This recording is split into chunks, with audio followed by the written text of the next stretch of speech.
Vamos a hablar ahora de los agentes carcinógenos, gente. Comenzando primero que nada con aquellos agentes carcinógenos químicos. Bueno, primer concepto, ¿qué es un agente carcinógeno? Es aquel que puede provocar cambios cancerígenos en nuestras células, ¿ok? Y son de varios tipos. Vamos a comenzar con los químicos primero que nada, teniendo en cuenta que la carcinogénesis química, como dice, es un proceso de múltiples etapas. Y la primera de ellas se conoce como iniciación. ¿Qué significa la iniciación? ¿Verdad?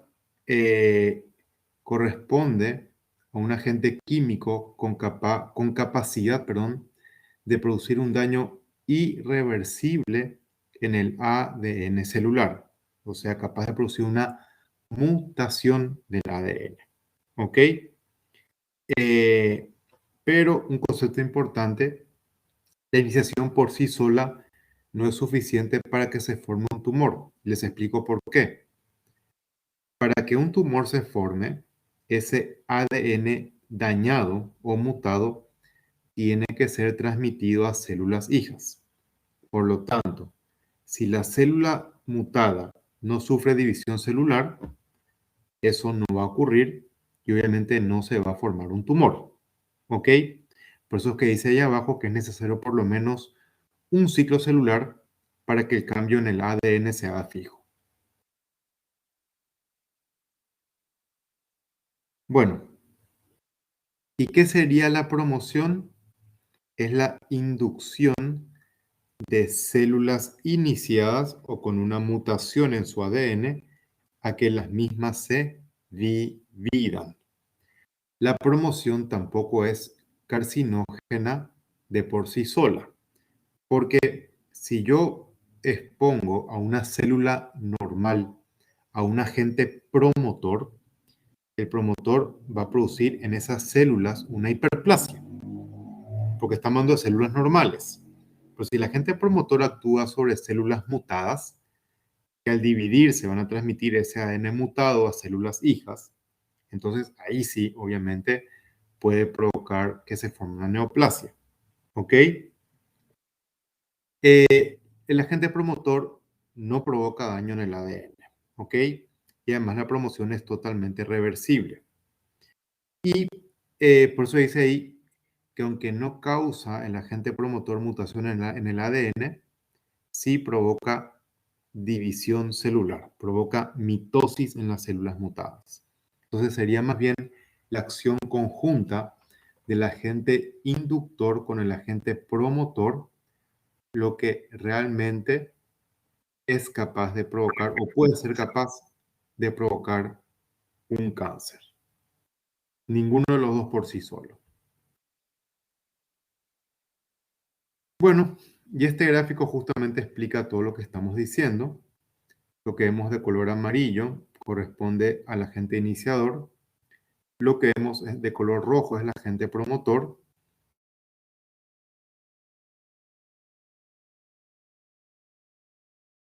En animales, en ratones específicamente, donde se expuso a ese ratón agentes iniciadores y promotores de diferentes formas para ver en cuáles ellos se producía cáncer y en cuáles no se producía. ¿Y qué es lo que se vio? En el primer ejemplo, que está acá arriba, solamente se expuso a ese ratón al agente iniciador y no se formó ningún tumor porque ya explicamos, al no haberse producido mitosis en esas células mutadas, entonces obviamente no se transmitió a células hijas, no pasó nada. En el segundo ejemplo, sí, inmediatamente después de realizar la inducción, se realizó la promoción y eso obviamente provocó un tumor, no hace falta ni que lo expliquemos. Ahora, ¿qué diferencia hay con el tercer ejemplo? Que en este caso se esperó un tiempo para que se promoviera a la célula luego de haber sido iniciada. Igual esto produce un tumor porque esa célula iniciada se mantuvo, por decirlo de alguna manera, en forma latente, no fue destruida, no desapareció, Entonces no importó que se haya esperado un tiempo para que el agente promotor actúe y lo hizo, como ustedes pueden ver, en forma continua, igualmente provocó un tumor. Cuarto ejemplo, solamente actúa el agente promotor, ya explicamos por qué eso no produce una neoplasia. En el quinto ejemplo, muy interesante, primero se actuó con el agente promotor y después recién con el iniciador. Eso obviamente no es ni un tumor, porque el promotor habría actuado sobre células normales, el iniciador después provocó una mutación, pero esa célula inicial es la que tiene que dividirse, ¿verdad? No las normales, y por eso es que en el cuarto ejemplo o en el quinto ejemplo no se formó ningún tumor.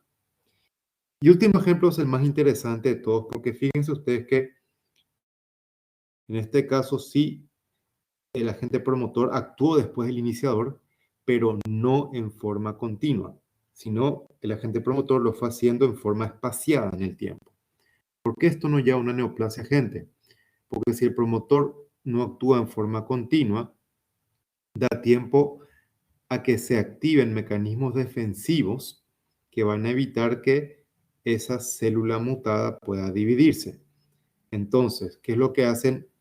Digamos, nuestro organismo es sacar a la célula mutada del ciclo celular y por más que el agente promotor actúe, no va a encontrar a la célula iniciada, porque les repito, habría sido sacada fuera del ciclo celular en forma permanente o en forma transitoria. Muchas veces cuando una célula saca del ciclo celular es muerta, ¿verdad? Por apoptosis, ¿sí? Entonces, por eso es que como actúa en forma espacial el agente promotor en el último ejemplo, dejó espacios de tiempo importantes en los cuales se sacaron las células iniciadas para que no pueda actuar el agente promotor sobre ellas. Y en esos casos, obviamente, no se forma un tumor. Bueno, estos agentes químicos carcinógenos pueden ser de acción directa o de acción indirecta. Nos referimos a los iniciadores específicamente hablando. ¿Ok? Y los agentes de acción directa primero son aquellos que no requieren de una transformación para tener capacidad carcinógena. ¿Ok? Esa transformación normalmente se hace a nivel hepático. Mientras que los que tienen acción indirecta para tener acción carcinógena deben de ser transformados químicamente, ¿verdad? Y eso, les repito, se hace sobre todo a nivel hepático. O sea, los agentes carcinógenos son indirecta, solamente van a ejercer su efecto si son transformados en el hígado, si no, no. ¿Ok? Los que tienen acción directa normalmente son carcinógenos leves, ¿verdad? Ejemplo, los agentes alquilantes que inclusive se utilizan como agentes quimioterápicos. Por ejemplo, el agente alquilante se utiliza para la quimioterapia en pacientes con leucemia, ¿ok? Pero aquí uno pues tiene que evaluar el riesgo-beneficio en ese paciente. Yo utilizo un agente alquilante en un paciente con leucemia sabiendo que con el tiempo corre un riesgo de desarrollar un linfoma. No es un riesgo grande, pero sí es un riesgo bien definido, ¿ok? Pero el alquilante que actúa perfectamente bien en contra de la neoplasia que estoy queriendo yo tratar en este momento. Debido a esto, es recomendable usar el tratamiento a pesar del riesgo posterior con el tiempo, porque el beneficio es mayor que el riesgo que se corre. Pero son carcinógenos leves, no es que tengan acción carcinógena muy potente y de ninguna manera esperamos que todos los pacientes tratados con agentes alquilantes terminen con un linfoma con el tiempo. No, es una minoría de los casos y los linfomas que derivan de estos carcinógenos son linfomas de bajo grado, o sea, no son linfomas muy agresivos normalmente. Bueno, ahí tenemos ejemplos de agentes alquilantes como la ciclofosfamida, el clorambucilo, que como dijimos ya inducen neoplasias linfoides en pacientes con tratamiento quimioterápico, especialmente en contra de la leucemia. En la imagen mostramos un linfoma, no hace falta que sepan reconocer en absoluto. Ya vamos a tener un capítulo de linfomas en Anatopato 2. Bueno, como dijimos, los carcinógenos indirectos sí requieren de una activación metabólica para convertirse en agentes carcinógenos.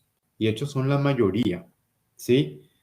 Eh, También estos carcinógenos de acción indirecta tienen acción más potente comparando con la acción directa, ¿ok? Pero tengan en cuenta también de que la acción metabólica sobre un agente carcinógeno puede, en otro sentido, inactivarlo, ¿verdad? O sea, no toda la transformación metabólica de un agente carcinógeno lo transforma en un agente que potencialmente puede provocar cáncer. Hay casos en los cuales el metabolismo de ese agente lo inactiva en ese sentido. Ahora, eh, ese, digamos, esa acción es producida por unas enzimas de los hepatocitos que se conocen como monoaminooxidasas, que dependen del citocromo P450, ¿verdad? Y esas monoaminooxidasas que tiene cada persona en el hígado son totalmente, digamos que, heredadas al azar, ¿verdad? Por ejemplo, yo puedo tener monoaminooxidasas que inactivan los productos cancerígenos derivados del tabaco, por ejemplo, ¿verdad? Pero eso en forma totalmente fortuita. No es que haya algo bien, digamos, qué sé yo, mis padres no tienen, yo tengo. Si yo tengo, no es porque, digamos, lo heredé de alguien o lo heredé del lechero, me explico, sino porque eso se adquiere en forma totalmente al azar. No depende de si tu papá tiene, si tu mamá no tiene. ¿Ok? Bueno, em, esto, por ejemplo, explicaría el hecho de que tengamos pacientes, y habrán visto quizás ustedes que fuman toda su vida 20, 40, 60 cigarrillos por día y mueren a los 80 años de cualquier cosa menos de cáncer de pulmón. ¿Por qué? Porque probablemente tenga justamente aquellas monoaminoxidasas que se encargan o que pueden inactivar los derivados cancerígenos del tabaco. ¿Ok? Por otro lado, puede ser que tengamos agentes metabólicos en el hígado que hacen lo contrario. Activan los agentes carcinógenos y hacen que tengan una acción mucho más potente, ¿verdad? Y eso puede hacer que inclusive yo termine con un cáncer de pulmón fumando mucho ya a los 40 y tantos, 50 y tantos años, ¿me entienden? ¿Está bien? Ok. Lamentablemente no, si no ya tuviéramos la curación del cáncer hace rato, Jorge. Que yo sepa, no. Si no, muy fácil. De alguna manera se van a poder sintetizar, por lo menos en forma experimental, y yo creo que sería muy sencillo tratar el cáncer una vez que se descubra específicamente qué monoaminoxidasas uno tiene para cada tipo de cáncer, ¿verdad? Así que no, lamentablemente todavía no hay ninguna manera.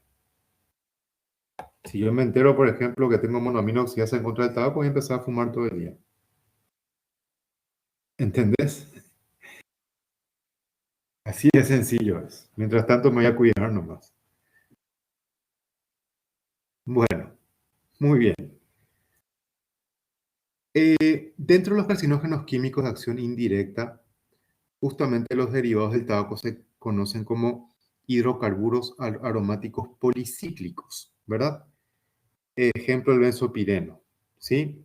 Que corresponde o que constituye uno de los carcinógenos más potentes conocidos hasta el momento, que obviamente se encuentran, les repito, en el tabaco o derivan del tabaco y provocan cáncer de pulmón. Tenemos un tumor pulmonar bastante importante cerca de uno de los bronquios o originado aparentemente en la pared de un bronquio segmentario, de un bronquio lobar, perdón. Bueno, el tabaco y sus derivados no solamente provocan cáncer de pulmón, sino cáncer en otras partes del cuerpo. Laringe, esófago, páncreas, faringe, cavidad oral, pelvis renal. Falta agregar acá, por ejemplo, vejiga, donde también el tabaco es, digamos, la principal causa de cáncer de vejiga en adultos, ¿ok? para que tengan en cuenta el daño que realiza el tabaco en nuestras células. Bueno, otros carcinógenos químicos son, por ejemplo, aminas aromáticas, colorantes azoicos, ¿verdad? Que se sabe son capaces de provocar carcinomas hepáticos. Vemos un enorme tumor hepático en la imagen, por ejemplo. Otros son los nitratos que se usan en los famosos alimentos enlatados como conservantes, que se sabe que pueden provocar cáncer gástrico, ¿verdad? Por eso no se recomienda consumir en gran cantidad alimentos enlatados, porque todos esos conservantes son potencialmente cancerígenos, gente. Bueno, inclusive tenemos carcinógenos químicos que derivan de ciertos microorganismos. Ya habíamos visto en su momento la aflatoxina que es liberada por hongos del género Aspergillus, ¿verdad? Que justamente provocan carcinomas hepáticos o hepatocarcinomas, y esa acción se potencia aún mucho más si es que el paciente encima presenta hepatitis de tipo B, ¿verdad? Eso es lo que se ve mucho en África, por ejemplo, por eso es que el carcinoma hepático es muy prevalente en muchos países africanos, y en algunos es el cáncer más frecuente inclusive en esas regiones.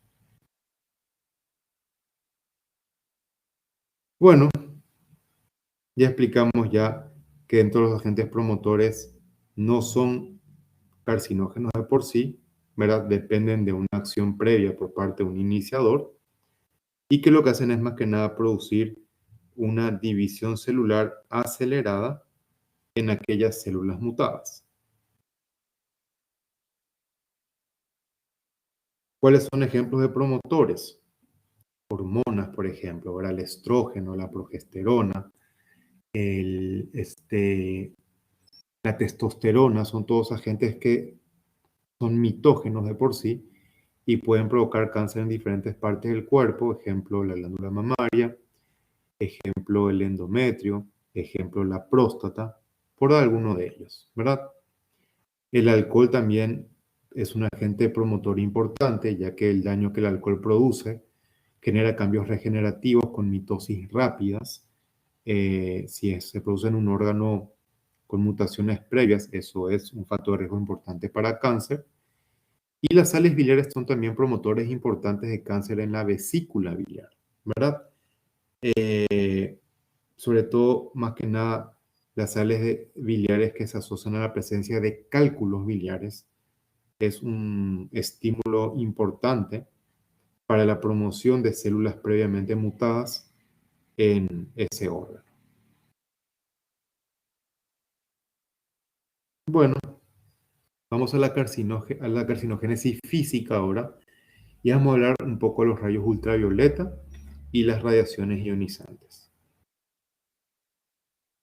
Los rayos ultravioleta, como ustedes saben, actúan directamente en la piel y es donde pueden provocar cáncer. Vamos a explicar por qué mecanismo en un ratito más. Estos rayos ultravioleta tienen diferente longitud de onda, ¿verdad? Y eso permite dividirlos en rayos ultravioleta A, B y C, siendo los más peligrosos los de longitud de onda intermedia, que serían los rayos ultravioleta de tipo B. ¿Ok? ¿Qué es lo que hacen los rayos ultravioleta en las células de la piel? Provocan una ruptura justamente en la zona en la cual las purinas de la cadena de ADN se unen con las pirimidinas, y cuando esa cadena se vuelve a ensamblar, no se ensambla nuevamente una purina con una pirimidina, sino, por ejemplo, se ensamblan purinas entre sí, lo cual de por sí es un ensamblaje totalmente anormal, y eso es lo que provoca una mutación en el ADN de esas células. ¿Ok? Ahora, ¿cuáles son los factores condicionantes? Tipos de rayos, ya dijimos que los de tipo B son los que más frecuentemente inducen cáncer de piel. Intensidad de exposición. Y acá vamos a explicar algo interesante. Tenemos dos escenarios, ¿sí? Pacientes que de repente están constantemente expuestos al sol, ya sea porque viven en países donde hay mar y se van todo el día a la playa, pero no están expuestos mucho tiempo al sol durante los días que se van, o gente que trabaja en el campo, ¿verdad? A cielo abierto, que constantemente está también expuesto a los rayos ultravioleta, pero nuevamente no es una exposición diaria de mucho tiempo y eso no provoca tampoco lesiones importantes, por lo menos visiblemente hablando en la piel. Esos pacientes tienen igualmente riesgo de tener cáncer con el tiempo. No importa que no tengan esas famosas quemaduras solares en la piel, pero esa exposición constante durante mucho tiempo también es factor de riesgo para cáncer de piel. ¿Y cuál es el otro, digamos, el otro escenario? Personas que de repente nunca se exponen al sol y de repente se van de vacaciones, Dios quiera, Dios mediante a Cancún, ¿verdad? Alguna vez volveré a ir, hace veintitantos años que no voy, lamentablemente, por trabajo, por diferentes motivos, pero alguna vez volveré a ir. Bueno, eh, sea lo que sea, eh, suponiendo que yo nunca tengo exposición solar, viajo a Cancún y de lo emocionado que estoy me quedo todo el día en la playa, ¿verdad? Y termino la noche con tremendas quemaduras solares que al día siguiente se forman ampollas en la piel, ¿verdad? Sumamente doloroso, ¿ok? Por más de que yo no haya tenido exposición solar durante todo el año y tengo esa única exposición solar muy intensa, eso también es factor de riesgo para cáncer, gente, ¿verdad? Sobre todo para aquellas personas que tienen piel muy sensible, personas de piel muy clara, famosos pelirrojos con pecas, ¿verdad? Son personas con mucho mayor riesgo de tener cáncer de piel por exposición solar. ¿Ok? Bueno, y por último, y de la mano con lo que mencionamos recién, cantidad de melanina en la piel. Ya saben perfectamente bien que la melanina es lo que da el pigmento a la piel, y mientras más oscura la piel es porque más melanina tiene la piel. La melanina protege en contra de los rayos ultravioleta, por eso que pacientes de raza negra van a tener mucho menos frecuentemente cáncer de piel comparando con pacientes de raza blanca.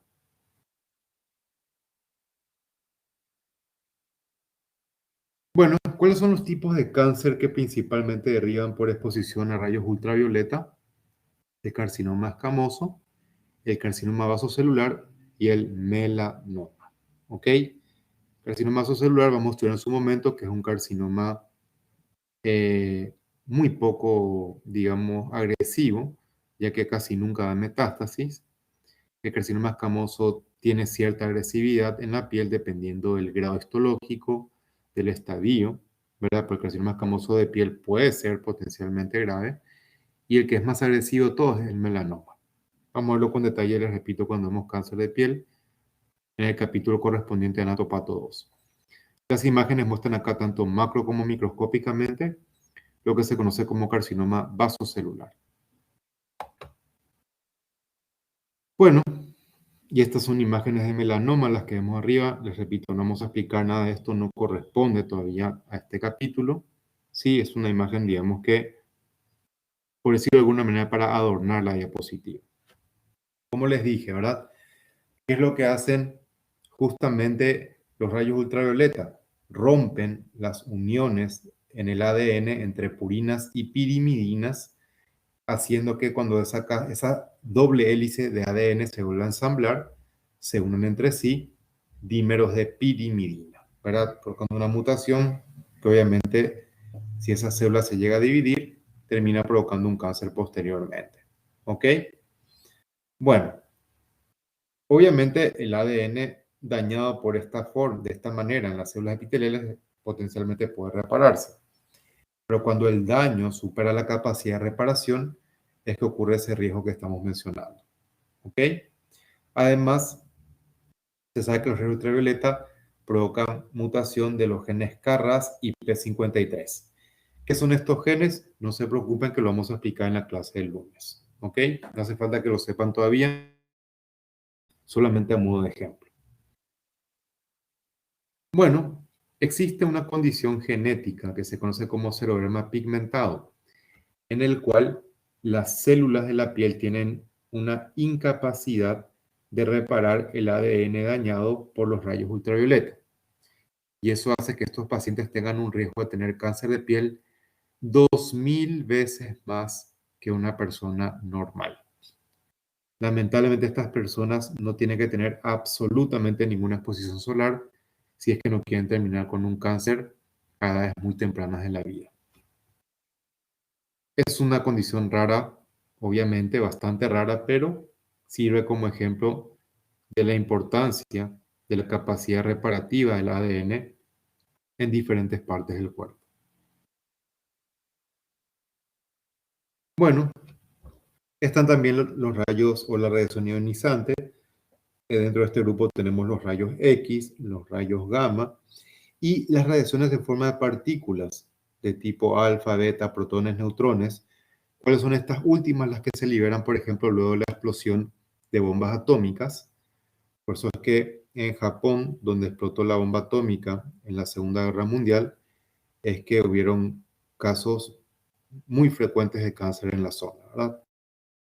Porque constantemente la bomba atómica libera al medio ambiente estas partículas radioactivas que son tremendamente cancerígenas, ¿verdad? Ahora, con respecto a los rayos X específicamente, los órganos de nuestro cuerpo presentan diferente sensibilidad a los mismos. Vale decir de que, por ejemplo, la médula ósea y la tiroides son órganos sumamente sensibles a efectos neoplásicos causados por radiaciones o por rayos X, mejor dicho, ¿verdad? Sin embargo, otros órganos, como por ejemplo la piel, el hueso, el aparato digestivo, son muy resistentes a la radiación y es más difícil que en estos órganos se pueda formar cáncer por efecto de rayos X. Otros órganos, digamos que tienen sensibilidad intermedia a los dos anteriores. Por ejemplo, pulmones y glándulas salivales. Por eso está en rojo lo que tiene mayor riesgo.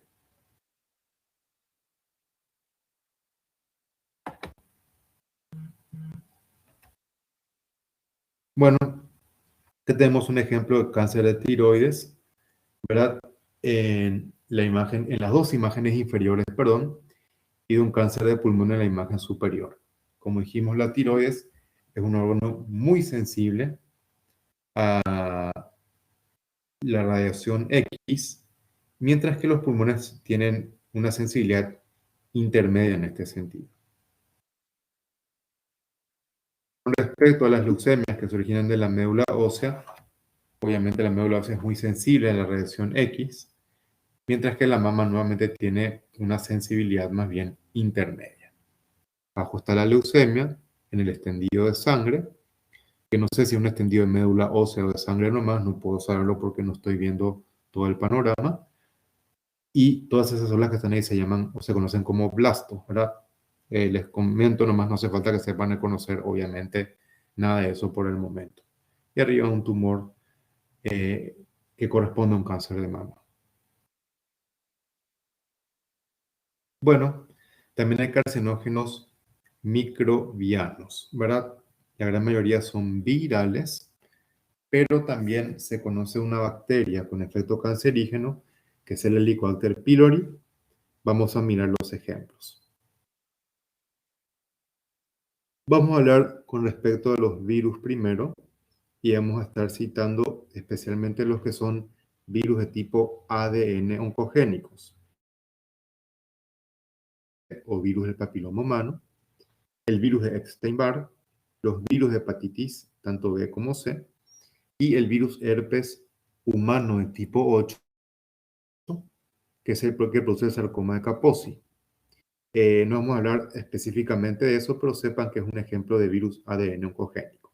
Aunque el sarcoma de Kaposi es un tumor maligno, normalmente de bajo grado, de origen vascular. Bueno, de este virus ARN oncogénico que se conoce como virus tipo 1 de la leucemia de células T, no vamos a hablar, sepan que es un ejemplo nomás, porque es un virus que produce leucemias y linfomas solamente en algunos países asiáticos, aunque en nuestros países prácticamente eso no existe en absoluto. Así que, repito, no vale la pena estudiarlo en este momento.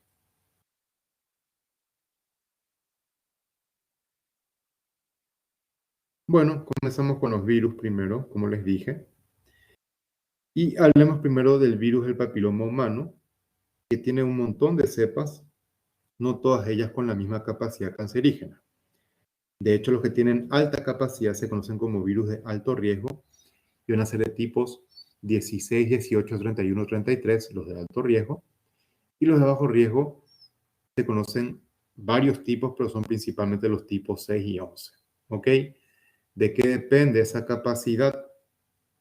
Depende de que estas células, ¿verdad? O que estos virus puedan o no integrar su genoma al de la célula huésped. Los de alto riesgo sí tienen capacidad de integrarlo, eso produce mutaciones en el ADN obviamente, y los de bajo riesgo tienen capacidad limitada para integrar justamente su ADN a nuestras células huéspedes y por lo tanto su capacidad de producir cáncer obviamente es menor.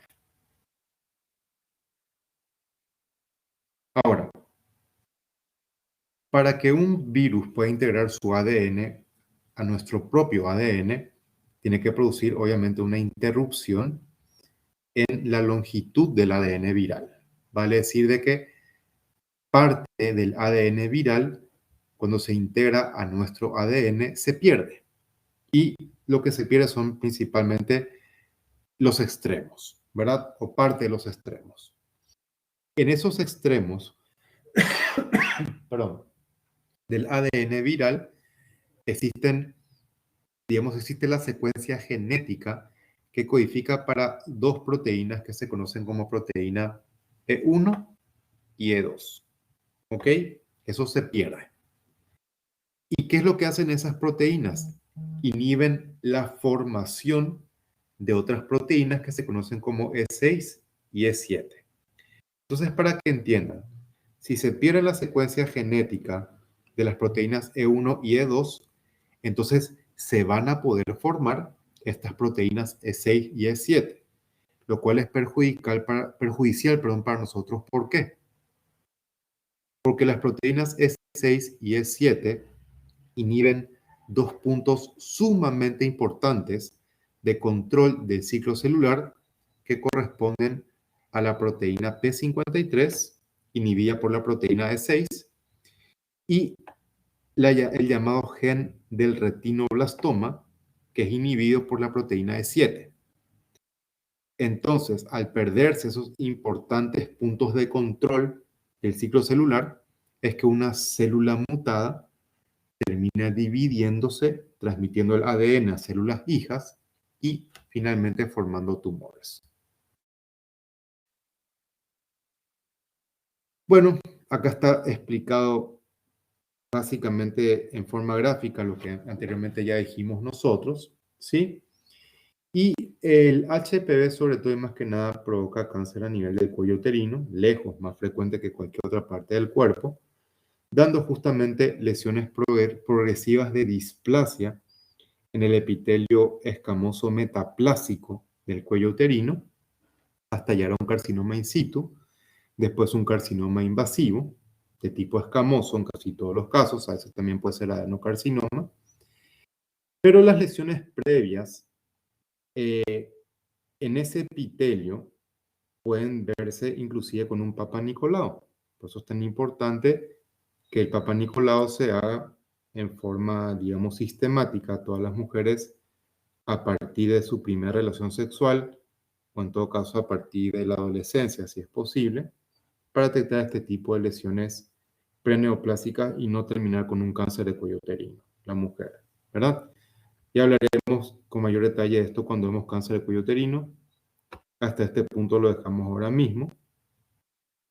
Bueno, se considera al HPV por la mutación que produce la, digamos, inserción de la cadena de ADN viral en la célula huésped, un agente iniciador, ¿verdad?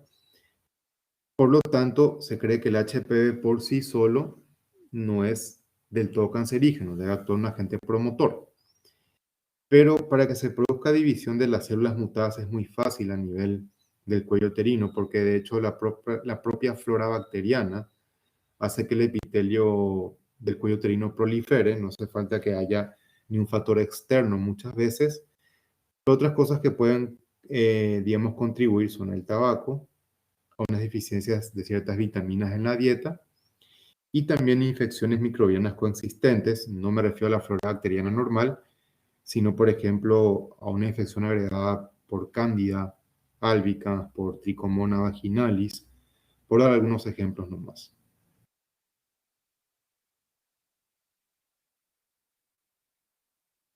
Bueno, ¿dónde es que más frecuentemente causa cáncer el HPV? En el cuello uterino, ¿verdad? Pero también hay otras zonas donde es, digamos, relativamente prevalente. Puede provocar cáncer de pene, puede provocar también cáncer en el canal anal. Son zonas donde los tipos de cáncer que se ven ahí tienen relación importante con el HPV. También la vulva, aunque no está mencionado, también puede ser la vagina, ¿ok? Y cualquier otra parte del cuerpo, como la piel, la laringe, la cavidad oral o la cavidad nasal, pueden albergar, perdón, carcinomas escamosos relacionados con HPV, pero ya con mucho menos frecuencia que los órganos que primeramente mencionamos. Bueno, otro virus ADN oncogénico es el virus de Epstein-Barr, que tiene capacidad de infectar dos tipos de células: linfocitos de tipo B y células epiteliales de la orofaringe. Por eso es que pueden causar, por un lado, linfomas y por otro lado, carcinomas respectivamente. ¿Ok? Ahora, cuando estas células son infectadas por el virus de Epstein-Barr, especialmente linfocitos de tipo B, para ser más exacto, el virus en sí no se replica dentro de la célula, pero le da cierta capacidad de convertirse en una célula inmortal, ¿ok? Quedando el virus de esta forma latente dentro de esa célula sin replicarse durante mucho tiempo, pero les repito, convirtiendo por mecanismos que vamos a explicar enseguida al linfocito en una célula inmortal. Bueno, ejemplos de tumores que se originan por infecciones por virus de Epstein-Barr son el linfoma de Burkitt, ¿verdad? Que se ve más en países africanos, pero pueden verse en otros países también. Linfomas derivados de linfocitos de tipo B, ¿verdad? Más que nada en inmunodeprimidos, pero también a veces en inmunocompetentes. Y también, como dijimos, carcinomas, como de tipo nasofaringeos. Algunos linfomas de Hodgkin, ¿verdad? También pueden ser relacionados con el virus de Epstein-Barr. ¿Cuáles específicamente? Lo vamos a ver cuando vemos linfoma de Hodgkin en Anatopato 2. Sepan de momento que algunos de ellos pueden tener relación, les repito, con el virus de Epstein-Barr. Bueno, ¿cómo es que se vuelven inmortales estos linfocitos de tipo B al ser infectados por el virus de Epstein-Barr? ¿Ok? Eh, este virus es capaz de inducir la síntesis de dos proteínas. La primera de ellas se conoce como proteína LAMP1, ¿verdad? Que lo que hace es evitar que en esa célula que contiene el virus se produzca una apoptosis, ¿verdad? O una muerte celular programada. Primero. Segundo, tenemos la llamada proteína EPNA2, ¿ok?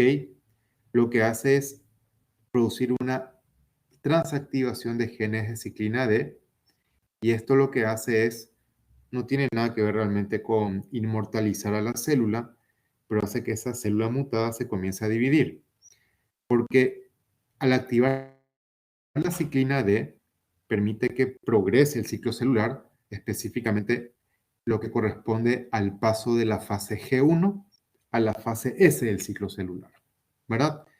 Y inclusive a veces en forma rápida y sin controles adecuados podría estar la célula mutada y finalmente eso hace que el cáncer termine progresando, ¿verdad? Eh, dice, no es que provoque directamente el virus de Epstein-Barr una mutación en la célula, no, pero la convierte en una célula inmortal por un lado y por otro lado, les repito, hace que pueda progresar más rápido a través del ciclo celular, o sea, hace que tenga mitosis en forma más rápida. Si esa célula por algún otro factor sufre algún tipo de mutación, entonces ya tiene toda la base que necesita para convertirse en un cáncer con el tiempo.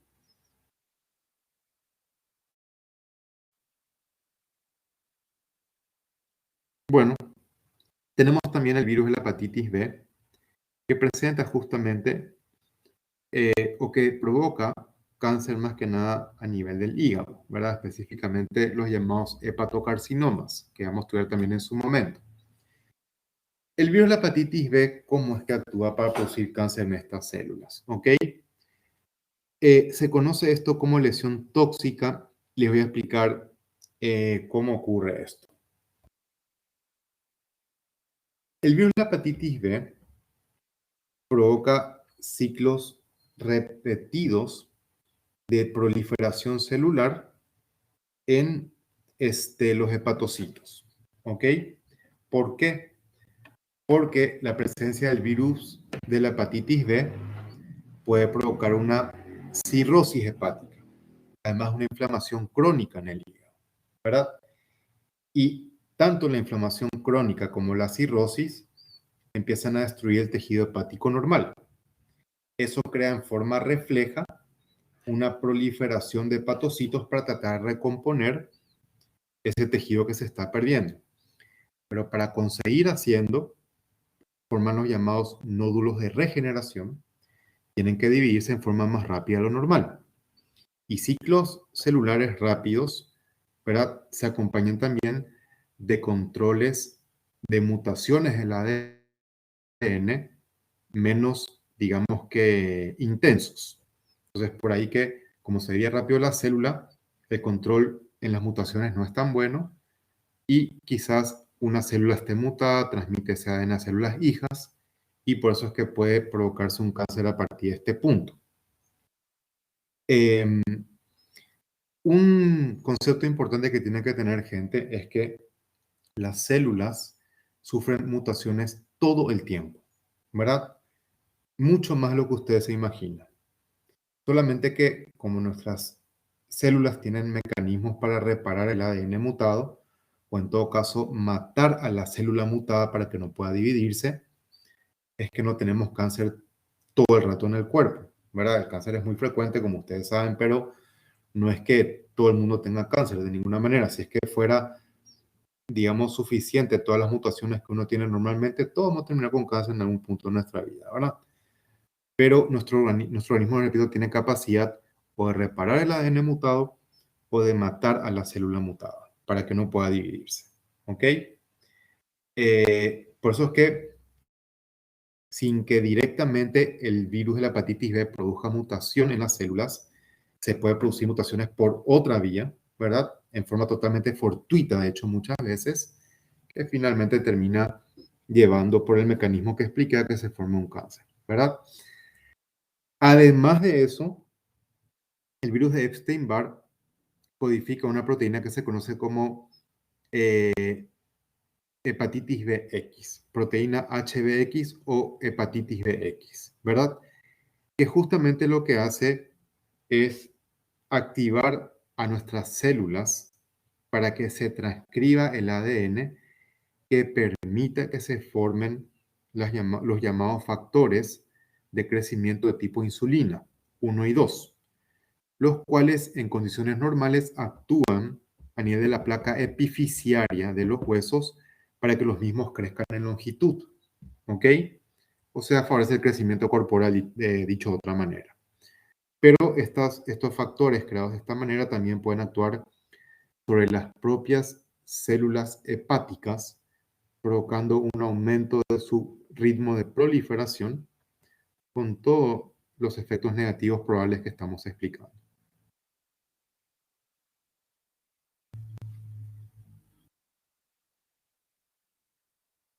Bueno, eh, el virus de Epstein-Barr, perdón, disculpen, el virus de la hepatitis B, además de provocar cáncer, también es capaz de provocar cirrosis hepática. Eso vamos a explicarlo también cuando vemos hígado en Anatopato 2. Las imágenes muestran abajo una cirrosis que tiene un carácter multinodular, eso vamos a explicar por qué en su momento, y vemos un hepatocarcinoma, un tumor bastante grande en el hígado, en la imagen superior derecha.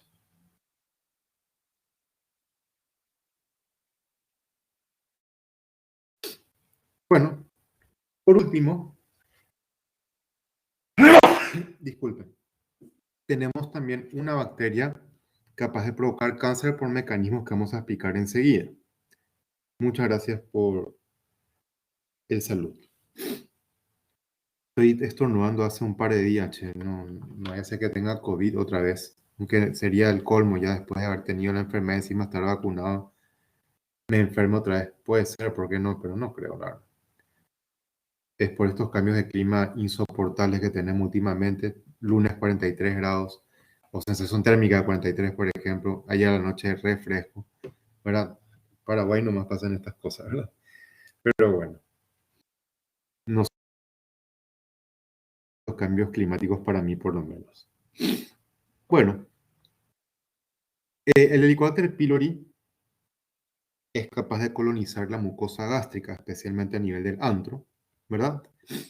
Y es la causa más frecuente conocida de gastritis crónica, ¿verdad? Pero además de producir gastritis crónica, también es capaz de producir, digamos, úlceras gástricas. El Helicobacter pylori es capaz de formar en el estómago o de permitir que en el estómago deriven dos tumores. Por un lado, adenocarcinomas y por otro lado, linfomas gástricos, ¿verdad? A través de una inducción proliferativa que vamos a explicar después cómo es, que puede ser más o menos intensa dependiendo de la cepa Helicobacter pylori que tengamos. De hecho, aquellas cepas más agresivas de Helicobacter pylori contienen un antígeno que se conoce como CAC-A, que está acá, ¿verdad? Digamos que las cepas de Helicobacter pylori que contienen este antígeno inducen más fácilmente a inflamaciones más intensas en el estómago, más fácilmente permite que se formen úlceras gástricas pépticas y también más fácilmente inducen procesos neoplásicos a partir de este punto, ¿verdad? Cuando hablemos de estómago, vamos a explicar con mayor detalle este tema específico. Ahora, ¿cómo es capaz de producir el Helicobacter pylori adenocarcinoma en estómago? Ya habíamos estudiado en su momento que la gastritis crónica, al provocar destrucción de la mucosa gástrica, producía a ese nivel primero una atrofia de la mucosa, como respuesta a eso una metaplasia de tipo intestinal con células caliciformes capaces de, digamos, parcialmente compensar la pérdida de células mucosecretoras a través de células caliciformes. Y el problema con esa metaplasia intestinal es que puede sufrir grados de displasia progresivos, llegando después a un adenocarcinoma in situ y después a un adenocarcinoma infiltrante. Motivo por el cual, si a mí me toman una biopsia por gastritis, me interesa saber mucho si es que presento una metaplasia intestinal asociada a la gastritis y sobre todo si ya hay diferentes grados de displasia en esa mucosa gástrica estudiada. Bueno, acá vemos el adenocarcinoma gástrico, acá vemos el tumor en la mucosa gástrica, en este caso bastante ulcerado. Obviamente la úlcera en el estómago puede ser benigna o asociada a un cáncer. Cuando hablamos de estómago, nuevamente vamos a explicar cómo macroscópicamente deberíamos hacer la diferencia. Y microscópicamente vemos cómo claramente es un adenocarcinoma formador de glándulas, lo que estamos notando aquí. Y bien invasivo porque está metido en el tejido conjuntivo y focalmente acá en la zona de la capa muscular. Bueno, con respecto a la formación de linfomas gástricos, se produce de la manera siguiente. De hecho, tiene bastante similitud en la manera en la cual se producen los hepatocarcinomas por hepatitis de tipo B.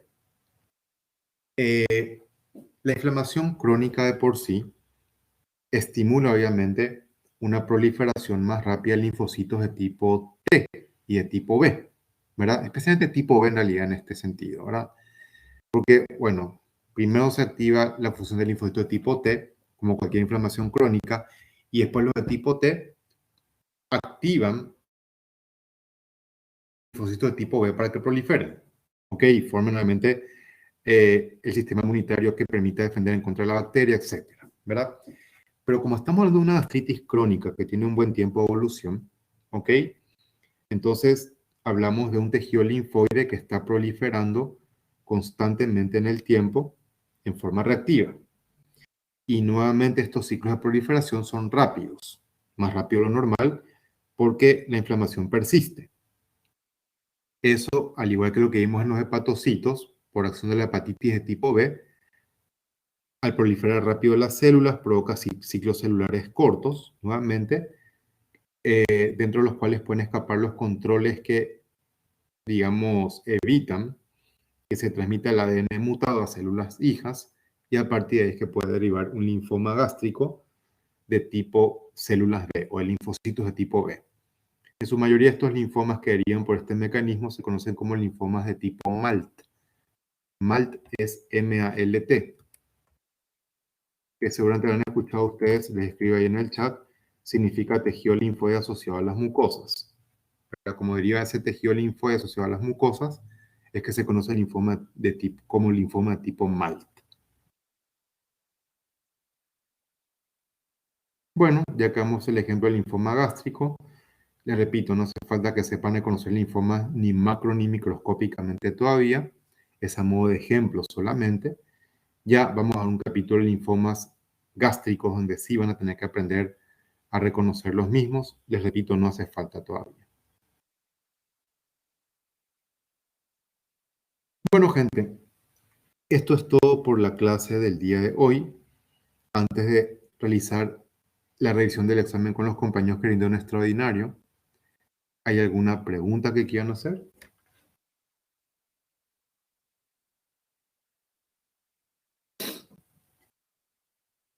Ya les cuento que al terminar la corrección voy a subir ya las notas, ¿verdad? Justamente quiero hacer la corrección antes de subir las notas para ver si alguna, digamos, nota se modifica en la corrección, ¿verdad? Por eso nomás no subí también, ¿verdad? Quiero corregir con ustedes primero, hacer la corrección y si hace falta cambiar alguna nota, se cambia y punto. Bueno,